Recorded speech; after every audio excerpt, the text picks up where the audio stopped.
Hey guys, Icetre here. Just wanted to show you around a little bit and give you some kind of clue as to what's going on when you're watching my mixes. I always show my setup whenever I'm doing a mix, unless you get my mix off SoundCloud, which at that point you don't have video, so whatever.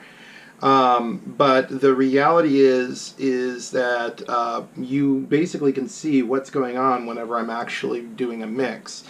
And I wanted to kind of show you around so that those of you who aren't in the know of what the Pioneer CDJs can do, exactly what's going on here as you're seeing my mixing. So before anything, let me introduce you here to the Pioneer CDJ. This is the Pioneer CDJ 2000. This is pretty much exactly what the vinyl world turned into.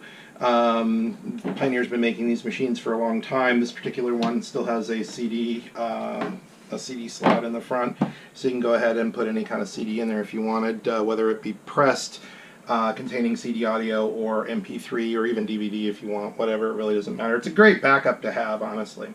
But as far as the deck itself, let's show you around. This right here is the hot cue section. Whenever I press a button here, it immediately starts a piece of music in a place that I've designated. I'll go through the cues in a little bit after I've gone through the complete deck.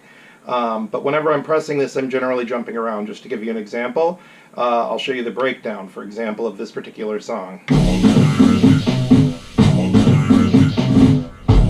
And then jump to the recovery of the breakdown. Anyways, those are the hot cues. Basically what I do is I use them to designate different parts of the actual song.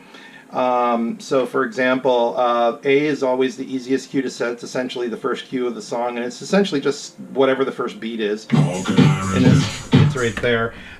B is usually a loop. When I do B, what I usually try to do is I do a loop right before the first change in a song. So for the example here. Now there's a couple of ways to get out of this, because this will obviously continue forever. You can either exit, which will drop, or if you've got a loop on, you can just use a hot cue to jump out of it.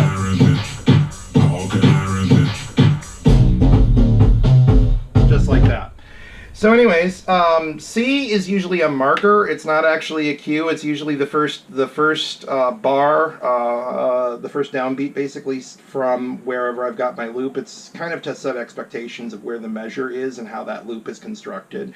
I don't so much as use C as an actual cue, but use it to judge what B actually is.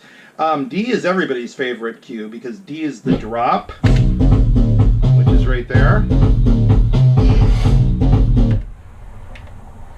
And then E, as I said before, is the breakdown. F is the recovery from that breakdown.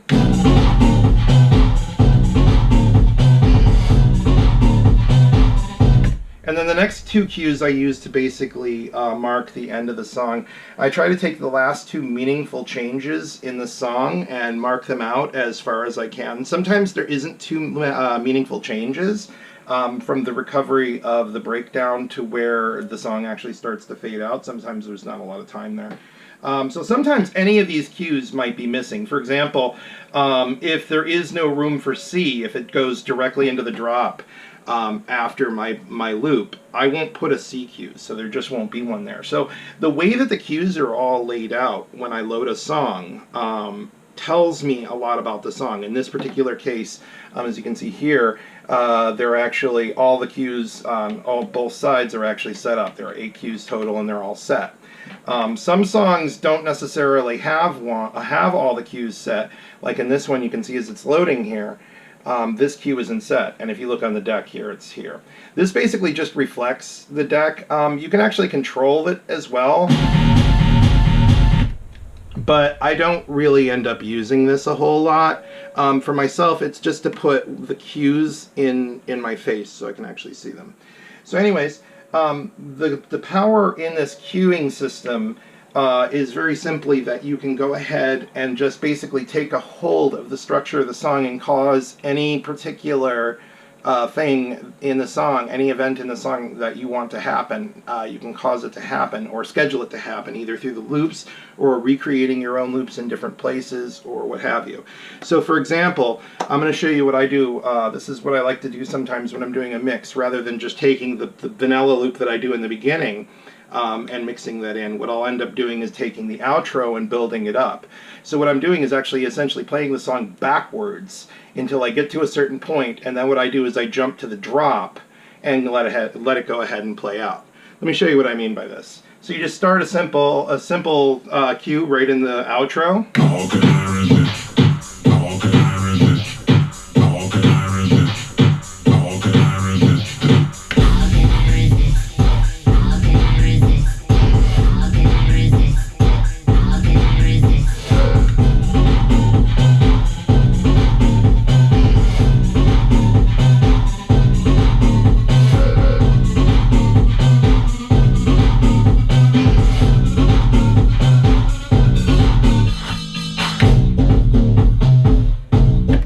Now, if you watch that, you know, it just sounded, I know it just sounded like the song was just playing, but if you actually watch, and you particularly watch right here where this white line is, you watch the time, or you watch this right here, which is reflecting the song actually playing, you can see that it's jumping around when I'm doing that. You can actually see the reflections of me jumping around in the song.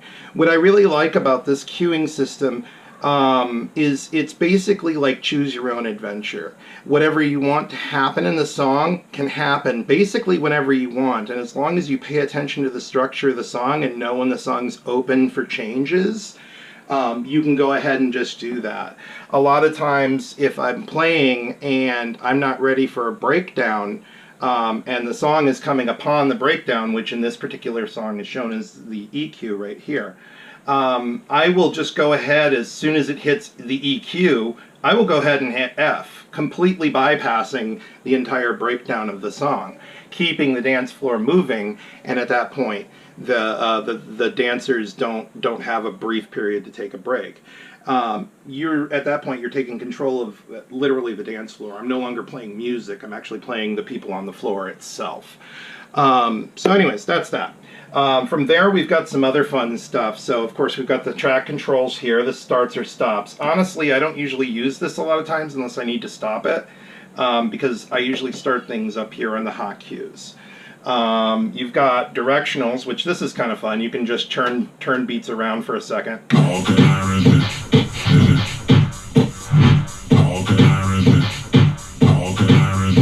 Now that's doing it not what's called slip, which means that the record keeps playing. Let me do it again and show you what it means to be in slip.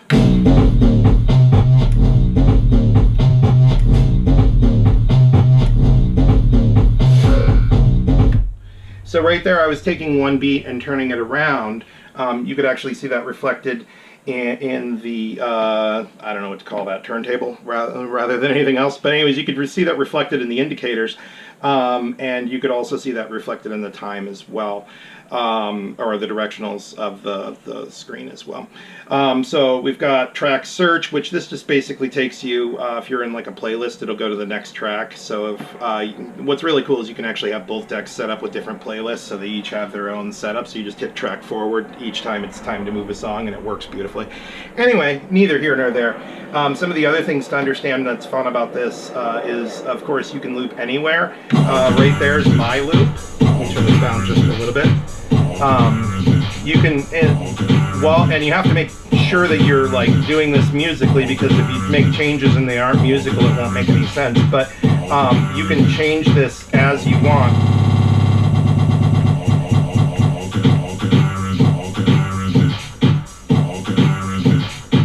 You can change this in any way, and like I said, it's all live. You can also like grab a loop live. So you're in the let me stop this for a second. So say you're in the outro or something, and you just want to keep like a 16 beat loop going in the outro. So what you want to do is hold your thumb right here, start it, hit this, which will start your loop. It's already put it up to an 8 beat. We want it up to 16. And there you go. Now you have a loop. This will go on forever. If you also watch the indicator here when a loop's going, you can usually see it flicker. Watch, right here. Boop. So if you see that, you know that this is in some kind of a loop or something's changed, because otherwise it's just playing a record and it shouldn't jump. Otherwise, what else we've got basically are just search functions and like ways to create tags and lists, which are essentially just pulling out the record and tipping it one side so that it sits differently in your crate, so that you know that you want to actually mix that record, pulling out records beforehand or what have you. There's a few other features that I don't really use a whole lot, such as the vinyl speed adjust. A lot of people like to use this to create this kind of an effect. And conversely, so that's one of them. Conversely, the other one controls the exact opposite, the start back up.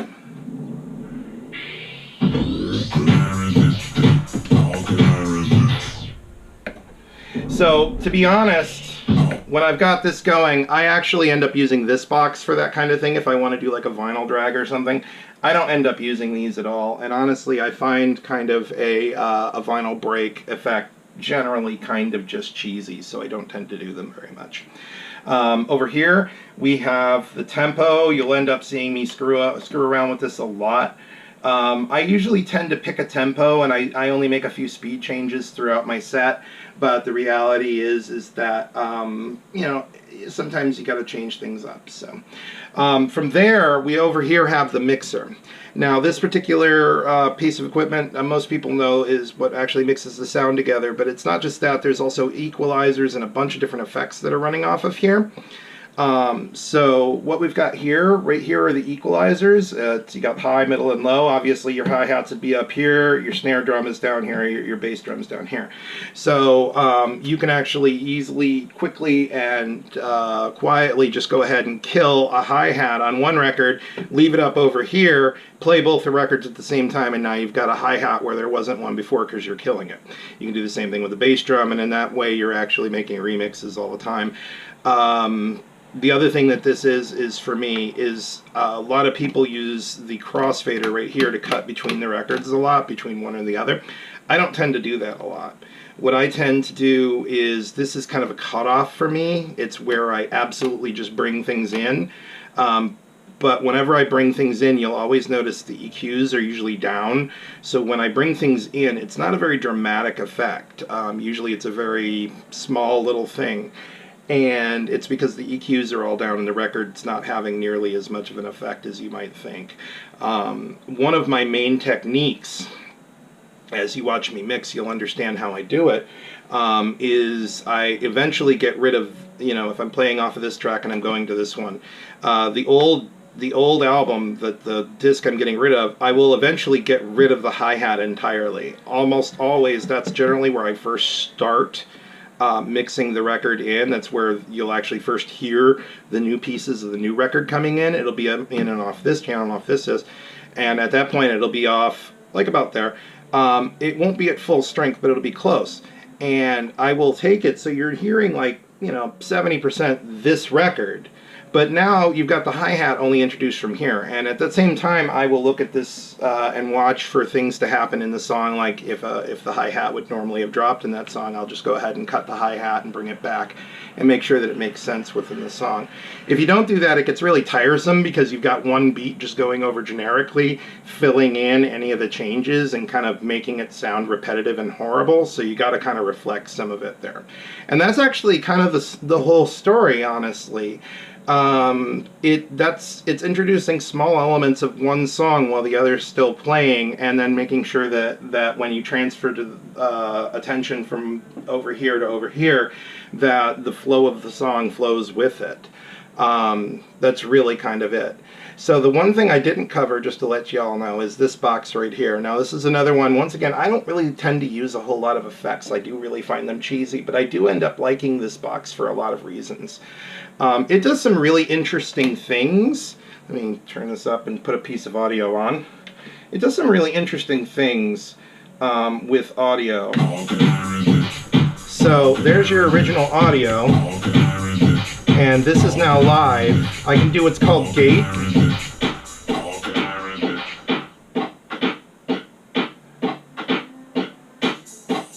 It's actually it doesn't sound like much, but if you put that underneath something else and you've got that as like you're introducing a song, you wouldn't believe what kind of world that can do just for introducing your song and making it so that it's not a clash when you first bring it in, like there isn't a change, and making a very gradual changeover.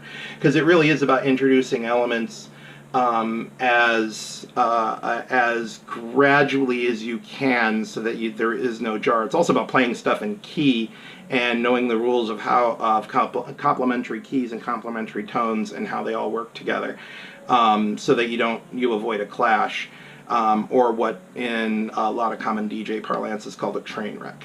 So anyways, that's just a little bit of what's going on here. Just thought I'd let you know, and let me know in the comments what you guys think, and thanks for watching. Bye.